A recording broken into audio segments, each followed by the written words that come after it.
আজ কিয়ামতের ময়দানে লক্ষ লক্ষ কোটি কোটি মানুষের মধ্যে থেকে ফারেক করিয়া আইয়া যখন নূরের টুপি পরা দেওয়া হবে, নূরের টুপি যখন তাদের মাথায় দেওয়া হবে, আল্লাহ পাক রব্বুল আলামিন বলবে, হে বান্দা, তোমরা দুনিয়াতে অনেক কষ্ট করেছে, সন্তানদেরকে ভালো খাওয়াতে পারোনি, সন্তানদেরকে ভালো পড়াতে পারোনি, কিন্তু কাল দুনিয়ার জন্য দুনিয়ার কষ্ট তোমার কষ্ট মনে করোনি, দুনিয়ার কষ্ট পাওয়ার পর আমার দরবারে শুকরিয়া আলহামদুলিল্লাহ বলছো, আমি আল্লাহ খুশি হয়েছি। খুশি হওয়ার পর আজকে আমাদের মাঝে তোমাদেরকে আমি এমন সম্মানিত করলাম, দুনিয়ার কোন পুলিশের ছেলের বাবা মা ওসব নূরের টুপি পাবে না, কোন সরকারি চাকরিজীবীর বাবা মা ওসব নূরের টুপি পাবে না, কোন সরকারের বাবা মা নূরের টুপি পাবে না। কারণ কি আমাদের মাঝে আলেমদের বাবা মাকে সম্মানিত করা হবে, হাফেজ সাহেবদের বাবা মাকে সম্মানিত করা হবে, এবং ইসলামের পথে যারা থেকেছে, কোরআনের পথে যারা থেকেছে, কাল কিয়ামতের মাঝে অবশ্যই তাদের কাছে আল্লাহ পাক রব্বুল আলামিন দিয়ে দিবে। জোরে বলুন সুবহানাল্লাহ। আপনি দেখছেন Paigam Islamic Media. Please subscribe and follow.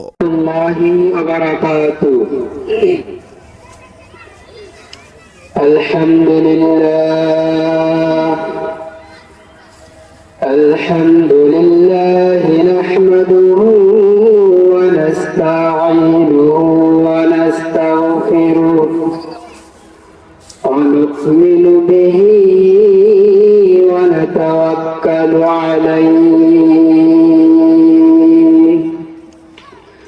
ওয়া না'উযু বিল্লাহি মিন শুরুরি আনফুসিনা ওয়া মিন সাইয়্যাতি আ'মালিনা।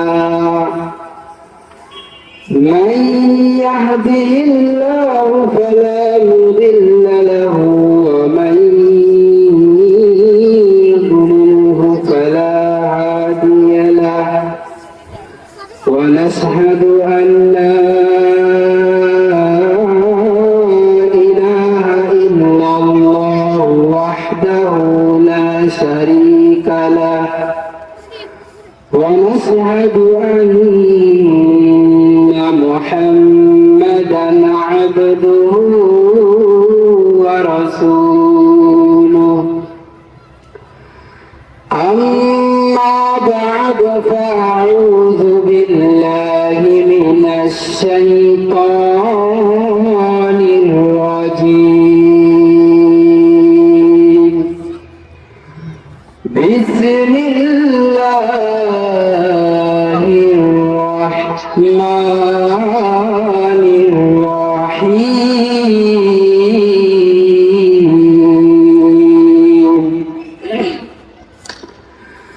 لئن شكرتم لأزيدنكم ولئن كفرتم إن عذابي لشديد. أو قال تعالى رسول الله صلى الله عليه وسلم: طلب العلم فريضة على كل مسلم. صدقت يا رب العالمين. শুধু ঘোষার অবিচার, অন্যায়ের ব্যভিচার, নারী ধর্ষণ, নারী হরণ, মানুষ খুনে কাঁদছে বাংলার জমি।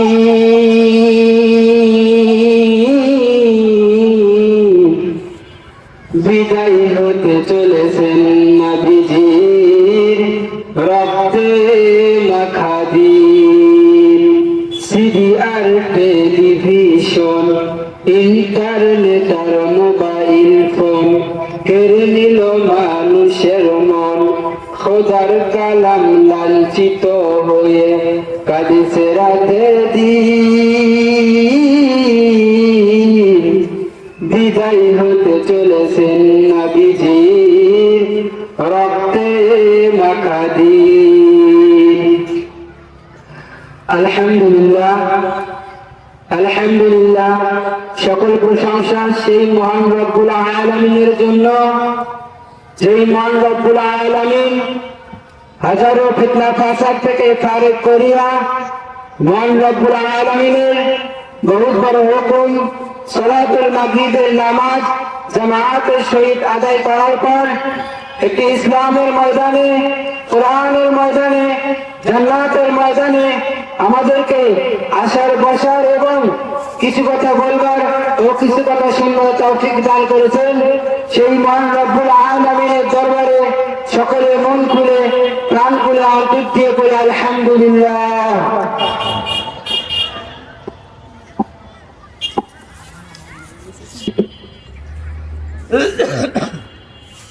দুরূদ ও সালাম আদায় করি সেই মহান মানবের প্রতি, সাইয়্যিদুল মুরসালিন আমিনুল মুমিনিন খাতামুন নবিয়্যিন, যে নবীর উম্মত আমি এবং আপনি খুব সহজে হতে পেরেছি, সেই নবীর প্রতি একবার সকলে দরুদ ও সালাম আদায় করি।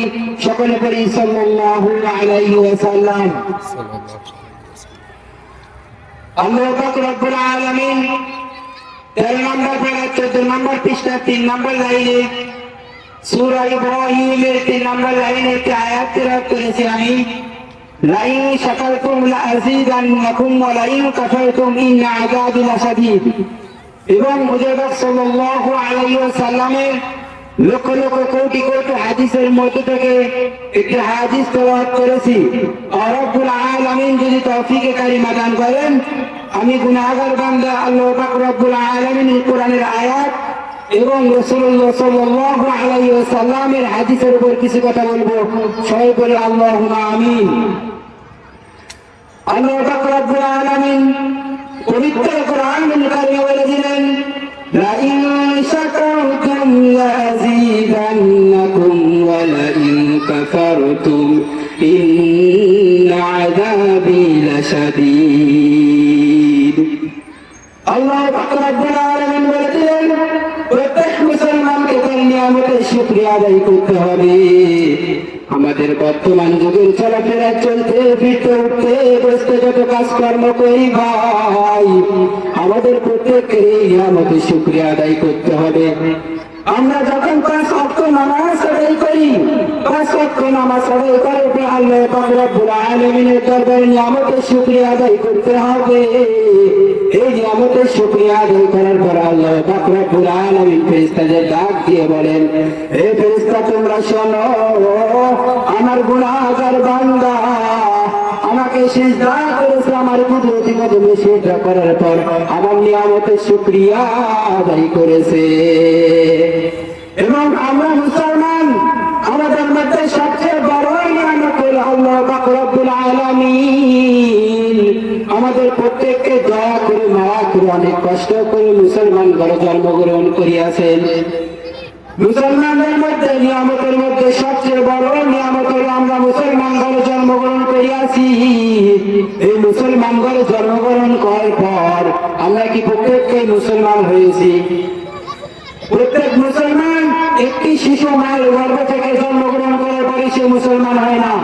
আল্লাহ পাক রব্বুল আলামিন কুরআনুল কারীমের আয়াতে আয়াত বলেছেন, আল-ইয়াওমা আকমালতু লাকুম দীনাকুম ওয়া আতমামতু আলাইকুম নি'মাতি ওয়া রাদিতু লাকুমুল ইসলাম দীনা। আল্লাহ পাক রব্বুল আলামিন উক্ত আয়াতে বলেছেন, আমি তোমাদের বিধান, জীবন যাপন এবং প্রত্যেকটা চলাফেরাকেই ইসলামে মনোনীত করে বললাম। জোরে বলি সুবহানাল্লাহ। এবং এই মনোনীত নিয়ামত দান করার পর আল্লাহ পাক রব্বুল আলামিন বান্দাকে যে এত কষ্ট করে সুন্দর করে বানিয়েছেন, বানানোর পর অবশ্যই আল্লাহ পাক রব্বুল আলামিন বান্দার প্রতি আল্লাহ পাক রব্বুল আলামিনের একটা হক আছে, কথা বলে ঠিক কিনা? আর এই হক কি হচ্ছে? আল্লাহ পাক রব্বুল আলামিন যখন আমরা হকটা আদায় করবো, এই হকটা হচ্ছে তার নিয়ামতের শুকরিয়া, কথা বলে ঠিক কিনা? আমরা যখন তার নিয়ামতের শুকরিয়া আদায় করবো, এখন আপনারা বলতেই পারেন যে হুজুর আমরা তার নিয়ামতের শুকরিয়া কিভাবে আদায় করবো, এত হকই বাকি তো কিভাবে আদায় করবো? তখন আমি বলি, আল্লাহ পাক রব্বুল আলামিন অনেক জায়গার মধ্যে থেকে আমাদেরকে ভালোবাসিয়া শ্রদ্ধা জানিয়ে দয়া করিয়া হুজুর পাক সাল্লাল্লাহু আলাইহি ওয়াসাল্লামের উম্মত হিসেবে সৃষ্টি করেছেন, কথা বলেন ঠিক কিনা? এবং এই উম্মত হিসেবে সৃষ্টি করার পর তার একটা হক আছে, হুজুর পাক সাল্লাল্লাহু আলাইহি ওয়াসাল্লামের সুন্নাত জাতিরা তিনি কিভাবে চলাচল করেছেন, তিনি কিভাবে মানুষের সাথে আচরণ করেছেন, করেছেন, কি ব্যবহার করেছেন, তিনি বড়দেরকে কিভাবে সম্মান করেছেন, ছোটদেরকে কিভাবে স্নেহ করেছেন, ছোটদের কিভাবে সম্মান দিয়েছেন, বড়দের কিভাবে সম্মান করেছেন। মোত্তালেবের পা থেকে মাথা পর্যন্ত যত সুন্নত গুলো আঁকড়ে ধরে থাকে, আমরা যদি সেসব সুন্নত হিসেবে চলতে পারি, সেসব সুন্নত নিয়ে বাঁচতে পারি, এবং নবী যেসব পোশাক আশাক ধারণ করেছেন, যেভাবে খানা খেয়েছেন, যেভাবে ওঠা বসা করেছেন, যেভাবে চলাফেরা করেছেন, আল্লাহ পাক রব্বুল আলামিন হাবিবের প্রতি হক হচ্ছে যে তিনি যেভাবে চলাচল করেছেন, ওঠা বসা করেছেন, খাওয়া দাওয়া করেছেন, এসব কিছু আমরা যখন প্রত্যেক মুসলমান আমরা যখন ভালোভাবে খেয়াল করবো, ভালোভাবে নিজের জীবনের সাথে উৎপন্ন করতে পারবো, তখনই হবে হুজুর পাক সাল্লাল্লাহু আলাইহি ওয়াসাল্লামের প্রতি আল্লাহ পাক রব্বুল আলামিনের একটি হক আদায়। কথা বলুন ঠিক কিনা? আমার মুসলমান ভাই গভীর মনোযোগ শুনবেন, আল্লাহ পাক রব্বুল আলামিনের হক আদায় করা এত সহজ না। আমরা প্রত্যেককে মনে করতেছি মুসলমান ঘরে জন্ম করেছি, কি আমরা মুসলমান না? বড় বড় দাড়ি থাকলে মুসলমান হবে না, জুব্বা পরলে মুসলমান হবে না, টুপি পরলে মুসলমান হবে না।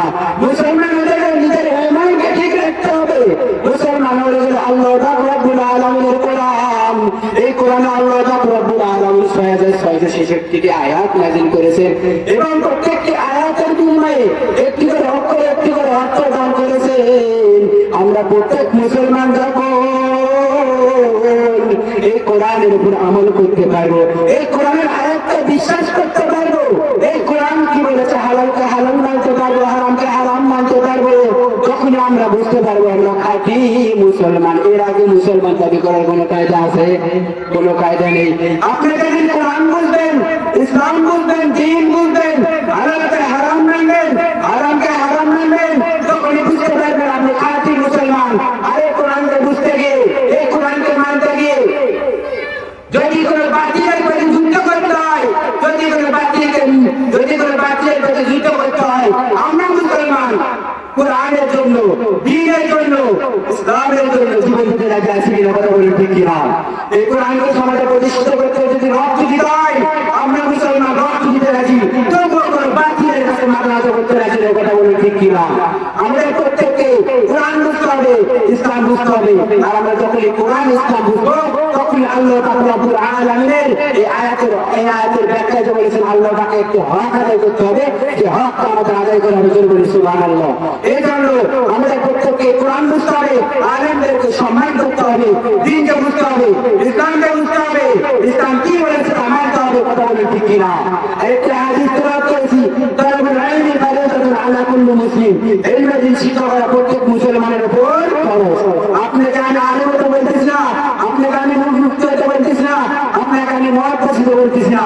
আপনি শুধু আপনি কোরআনটা সহি শুদ্ধভাবে শিক্ষা করেন, তবুও কাল কিয়ামতের ময়দানে আল্লাহ পাক রব্বুল আলামিন জবাব দিতে আপনি জবাব দিতে পারবেন, ইয়া আল্লাহ আমি তো তোমার কোরআনকে শিক্ষা করেছি। বলি সুবহানাল্লাহ।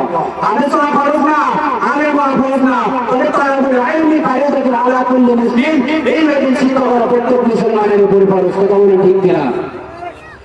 আমার মুসলমান ভাই, আপনার বংশের মধ্যে যখন আপনার সন্তান, আপনার নাতি পুতি থেকে শুরু করে আপনার ভাই বাচ্চাদের মধ্যে থেকে একদিন হাফেজে কোরআন হবে, একজন আলেমে দ্বীন হবে, একদিন হাফেজে কোরআন হবে, তখন কাল কিয়ামতের ময়দানে যে ব্যক্তি হাফেজে কোরআন হবে, সে যদি দুনিয়াতে বেঁচে থাকে, তার বাবা মাও যদি দুনিয়াতে বেঁচে থাকে, তার বাবা মা দুনিয়াতে বেঁচে থাকার কারণে ওই ব্যক্তি যখন হাফেজে কোরআন হবে, আলেমে দ্বীন হবে, এই হাফেজে কোরআন আলেমে দ্বীন হওয়ার জন্য এই হাফেজ ছাত্রের বাবা যখন আগেকার যখন যে সম্মান ছিল, ওই ছাত্রের মাথায় চাকরি দেওয়ার পর আলেম হওয়ার পরে তার সম্মান আরো দ্বিগুণ হবে। কথা বলেন ঠিক কিনা? আমি আরো কত সংক্ষেপে বলতেছি, কাল কিয়ামতের মধ্যে লক্ষ লক্ষ কোটি কোটি মানুষের মধ্যে থেকে আল্লাহ পাক রব্বুল আলামিন হাফেজের বাবা আমাদেরকে আলাদা করবেন, আলেমে দ্বীনের বাবা আমাদেরকে আলাদা করবেন, এবং হাফেজ সাহেবদেরকে এমন একটি সম্মান দান করবেন, এমন একটি মর্যাদা দান করবেন, এমন একটি শক্তি দান করবেন, যে শক্তির মধ্য থেকে হাফেজ সাহেবেরা তাদের বংশদের মধ্য থেকে এমন একজন ব্যক্তিকে জান্নাত থেকে জান্নাতে নিয়ে যেতে পারবে, যাদের উপর জাহান্নাম ওয়াজিব হয়েছে এমন দরজায় কাছে জান্নাতে নিয়ে যেতে পারবে। এবং তখন সে বলবে, হে আল্লাহ পাক রব্বুল আলামিন, আমি তো আমার বান্দাদেরকে জান্নাতে, আমি তো আমার বংশের মধ্যে থেকে আমার চাচা চাচি বড় বড় আম্মু আর প্রত্যেক আত্মীয় স্বজনদের মধ্যে ওয়াজিব ব্যক্তিদেরকে জান্নাত থেকে জান্নাতে নিয়ে আসলাম, আমি আমার পিতা মাতাকে দেখতে চাই। তখন আল্লাহ পাক রব্বুল আলামিন জবাব বলবেন, হে আমার বান্দা তুমি শোনো, ওই যে দেখো জালির কাছে নিচে তোমার আব্বা দাঁড়িয়ে আছে, তোমার আব্বা দাঁড়িয়ে আছে। তখন এই বান্দা খুশি হয়ে বলবে, হে আল্লাহ, আমি তো আমার আব্বাকে নিয়ে জান্নাতে যাব না, আমি আমার আম্মাকে ছাড়া জান্নাতে যাব না। তখন আল্লাহ পাক রব্বুল আলামিন বলেন, হে আদেশ সাহেব, হে আমার বান্দা, তুমি শুনে রাখো, আমি তোমার বাবার সাথে তোমাকে জান্নাতে একা দিব না। ওই যে দেখো ওখানে দেখো জবা ফুলের গাছের নিচে তোমার আম্মা দাঁড়িয়ে আছে। তখন হে বান্দা বলবে, হে আল্লাহ, আমি আমার আব্বা আম্মাকে ছাড়া জান্নাতে যাব না। এবং সে যদি দুনিয়াতে নেককার স্ত্রী রেখে যায়, নেককার সহধর্মিণী রেখে যায়, তখন সে বলবে, হে আল্লাহ পাক রব্বুল আলামিন, আমি আমার সহধর্মিণীকে ছাড়া জান্নাতে যাব না। তখন আল্লাহ পাক রব্বুল আলামিন তার সহধর্মিণীকে তার সামনে নিয়ে আসবে এবং সে আস্তে আস্তে তার বংশের মধ্যে থেকে ওয়াজিব হওয়া জাহান্নামী দশজন ব্যক্তিকে জান্নাতে নিয়ে যাবে। জোরে বলি সুবহানাল্লাহ। এই জন্য আমাদের প্রত্যেককে পাঁচ ওয়াক্ত নামাজ পড়তে হবে। আর আল্লাহ পাক রব্বুল আলামিনের হক আপনি সেই দিন আদায় করতে পারবেন যেদিন কোরআন বুঝবেন, ইসলাম বুঝবেন, দ্বীনকে বুঝবেন। তার আগে আপনি নিজেকে মুসলমান হিসেবে দাবি করতে পারবেন না। এই জন্য আমাদের প্রত্যেককে কোরআনকে বুঝতে হবে, দ্বীনকে বুঝতে হবে, ইসলামকে বুঝতে হবে। এছাড়াও আদেশ সাহেবদেরকে আরো একটি মুজিজা আল্লাহ পাক রব্বুল আলামিন কাল কিয়ামতের দিনে দান করবে। তাহলে কিয়ামতের দিনে লক্ষ লক্ষ কোটি কোটি মানুষের মধ্যে থেকে আল্লাহ পাক রব্বুল আলামিন আদেশ সাহেবদের মা বাবাদেরকে ডাক দিয়ে বলবেন, হে আদেশ সাহেব রফিকুলের মা, তোমরা কোথায়? তখন হাফেজ সাহেবের মা বাবা ওই কাল কিয়ামতের ময়দানে লক্ষ লক্ষ কোটি কোটি মানুষের মধ্যে থেকে তারা উপরে উঠে আসবে এবং উপরে উঠে আসার পর বাকি বান্দাদের বাবা মা জিজ্ঞাসা করবেন, আরে আল্লাহ পাক, আমাদের সন্তানদের কেন, আমাদের সমাজে কি দোষ ছিল দুনিয়াতে যে আমাদেরকে আপনি ডাকলেন না? তখন হে মুসলমান গভীর মনোযোগ দিয়ে শুনবে। তখন আল্লাহ পাক রব্বুল আলামিন জবাবে বলবেন, হে আমার বান্দা, তুমি শোনো, তুমি তোমার সন্তানের কষ্ট সহ্য করতে পারবে দেখে তাকে মাদ্রাসায় যায়নি, তুমি তোমার সন্তানের কষ্ট সহ্য করতে পারবে দেখে তাকে হুজুরদের কাছে যাওনি। হুজুররা যদি একটু শাসন করতে পারবে তো তুমি প্রতিবাদ করতে, এই প্রতিবাদ করার কারণে তোমার সন্তানকে তুমি স্কুল কলেজে দিয়েছো। স্কুল কলেজে যাওয়ার পর বড় বড় ডিবি হয়েছে, পুলিশ হয়েছে, ওসি হয়েছে, দারোগা হয়েছে। এই দারোগার কারণে কবরের পাশে আসা পর্যন্ত, দোয়া করার পর্যন্ত ক্ষমতা তাদের নেই। এই জন্য আমাদের প্রত্যেককে সন্তানকে কোরআনের উন্নতির শিক্ষা হতে হবে, আদেশ সাহেব বানাতে হবে, প্রাথমিক জ্ঞানটুকু দিতে হবে। যদি প্রাথমিক জ্ঞানটুকু না দেন, আজকে আপনার সন্তানকে স্কুলে পড়াচ্ছেন, কলেজে পড়াচ্ছেন, বড় বড় একাডেমিতে পড়াচ্ছেন। এই একাডেমিতে পড়ানোর কারণে, কোরআনের জ্ঞান না থাকার কারণে আপনি যখন বৃদ্ধ হয়ে যাবেন, বৃদ্ধ বয়সে এসে যখন আপনি চলাচল করতে পারবেন না, তখন সে আপনাকে বৃদ্ধাশ্রমে দিয়ে আসবে। বৃদ্ধাশ্রমে দিয়ে আসার পর বৃদ্ধাশ্রমের দায়িত্বে যারা আছে তাদেরকে বলবে, হে ভাই শোনো, কোন ব্যক্তি যদি ওদের পৌঁছে বলবে যে সন্তানাদি কেউ নাই, আর আপনি যখন আপনার সন্তানকে কোরআনের জ্ঞান দেবেন, আইনের জ্ঞান দেবেন, তখন সে যত এসপিডিডি হোক, যত এসপিডিডি দারোগা হোক, দারোগা হওয়ার পরে বড় বড় জজ থাকে, বড় বড় ডিবি থাকে, বড় বড় পুলিশ থাকে, আল্লাহর কসম লাগে যদি আলেম, ভালো কোনো আলেম হতে পারে, ভালো কোনো হাফেজ হতে পারে। আমরা জানতে বাংলাদেশ যত বড় সরকারি চাকরিজীবী হোক, আল্লাহ পাক রব্বুল আলামিন দুনিয়াতে যেমন সম্মান দিবে, কাল কিয়ামতের ময়দানেও তেমন সম্মান দিবে। দুনিয়াতে আরো বড় টপে তুলবেন, আরো টপে উঠবেন। আপনি এখন কি টপে আছেন, তখন আরো বেশি বড় টপে উঠবেন। আমি কথা বলবো না, আরো ওলামায়ে কেরাম আছে এবং হাফেজ সাহেবদের যে মুজিজাটা হবে, তাদের মা বাবাকে যখন কাল কিয়ামতের ময়দানে ডাকবেন এবং কাল কিয়ামতের ময়দানে লক্ষ লক্ষ কোটি কোটি মানুষের মধ্যে থেকে ফারেক করিয়া আইনা যখন নূরে হবে, নূরের টুপি যখন তাদের মাথায় দেওয়া হবে, আল্লাহ পাক রব্বুল আলামিন বলবে, হে বান্দা তোমরা দুনিয়াতে অনেক কষ্ট করেছে, সন্তানদেরকে ভালো খাওয়াতে পারোনি, সন্তানদেরকে ভালো পড়াতে পারোনি, কিন্তু কাল দুনিয়ার জন্য দুনিয়ার কষ্ট তোমার কষ্ট মনে করোনি, দুনিয়ার কষ্ট পাওয়ার পর আমার দরবারে শুকরিয়া আলহামদুলিল্লাহ বলছো, আমি আল্লাহ খুশি হয়েছি। খুশি হওয়ার পর আজকে আমাদের মাঝে তোমাদেরকে আমি এমন সম্মানিত করলাম, দুনিয়ার কোন পুলিশের ছেলের বাবা মা ওসব নূরের টুপি পাবে না, কোন সরকারি চাকরিজীবীর বাবা মা ওসব নূরের টুপি পাবে না, কোন সরকার বাবা মা নূরের টুপি পাবে না। কারণ কি আমাদের মাঝে আলেমদের বাবা মাকে সম্মানিত করা হবে, আদর সাহেবদের বাবা মাকে সম্মানিত করা হবে, এবং ইসলামের পথে যারা থেকেছে, কোরআনের পথে যারা থেকেছে, কাল কিয়ামতের মাঝে অবশ্যই তাদের কাছে আল্লাহ পাক রব্বুল আলামিন দিয়ে দিবেন। জোরে বলি সুবহানাল্লাহ। আমার মুসলমান ভাই, ইসলামের পথে থাকতে গিয়ে কোরআনের পথে থাকতে যদি বলছি, ইসলামের পথে থাকতে গিয়ে কোরআনের পথে থাকতে গিয়ে যদি নিজের জীবনকে বুঝতে হয়, আমরা নীতি নাই ইসলামের জন্য, আল্লাহর জন্য, দ্বীনের জন্য, এইগুলি মুজাহিদের মতো নিজের বাধ্যকে মিলে বোঝার বলি সুবহানাল্লাহ। ইসলামকে বাঁচাতে গিয়ে, ইসলামকে সমাজে প্রতিষ্ঠিত করতে গিয়ে যদি কোনো বাতিলের সাথে মোকাবিলা করতে হয়, আমরা মুসলমান মোকাবিলা করতে রাজি, তবুও কোনো বাতিলের কাছে মাথা নত করতে রাজি নই। এই জন্য আমাদেরকে কোরআন বুঝতে হবে, দ্বীন বুঝতে হবে, ইলম বুঝতে হবে। মানুষের জীবন করা যাবে না, মানুষ ভালো করতেছে তার জন্য দোয়া করবেন, সে আরো ভালো করুক, যেরকম কথা বলে ঠিক কিনা। আমরা বর্তমান সময়ে আমরা মানুষের শত্রুতা করি, মানুষ কেন উপরে উঠলো, যে কেন আমার চেয়ে একটু কপে উঠলো, তাকে কিভাবে টপে থেকে নামানো যায়, এই চিন্তা ভাবনা সবার মাথায়, কথা বলে ঠিক কিনা।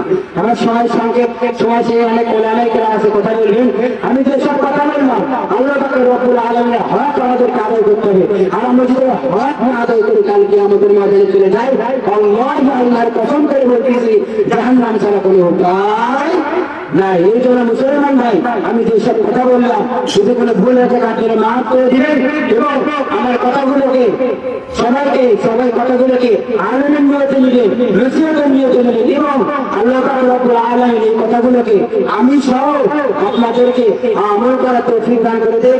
এবং একটি আরেকটি আজকের মাহফিলের